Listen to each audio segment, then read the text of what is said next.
नमस्कार मित्रांनो, मी अविनाश आणि आज आपण माजी मुख्यमंत्री लाडकी बहीण योजनेविषयी तुमचा फॉर्म जर रिजेक्ट झाला असेल तर तो कोणत्या कारणामुळे रिजेक्ट झाला हे पाहायचे असेल तर हा व्हिडिओ तुम्ही शेवटपर्यंत पहा. आणि ज्याचा फॉर्म अप्रूव्ह झाला असेल पण त्यांच्या फॉर्मवरती डिस्ट्रिक्ट लेवल अप्रूव्हल आणि विलेज लेवल पेंडिंग दाखवत असेल तर ह्या योजनेचे पैसे तुम्हाला पडणार का नाही हे जाणून घेण्यासाठी हा व्हिडिओ शेवटपर्यंत पहा. त्यासाठी ही माहिती भरून तुम्हाला लॉग इन करून घ्यायचे आहे. त्यानंतर लॉग इन असा इंटरफेस तुमच्यासमोर येईल.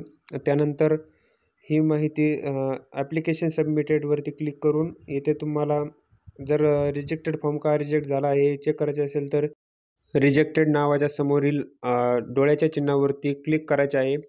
त्यानंतर तुम्हाला येथे सर्व माहिती कुठे रिजेक्ट झाला हेही दिसेल. तर यामध्ये ॲडमिन टाईपमध्ये विलेज लेवल आहे, तर स्टेटसमध्ये विलेज लेवललाच हा रिजेक्टेड झालेला आहे.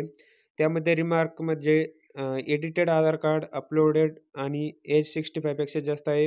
म्हणजे हा आधार कार्ड एडिट करून टाकले होते आणि त्या आधार कार्डवरील एज 65 म्हणजे 65 वर्षापेक्षा जास्त होती, त्यामुळे हा फॉर्म रिजेक्ट झालेला आहे.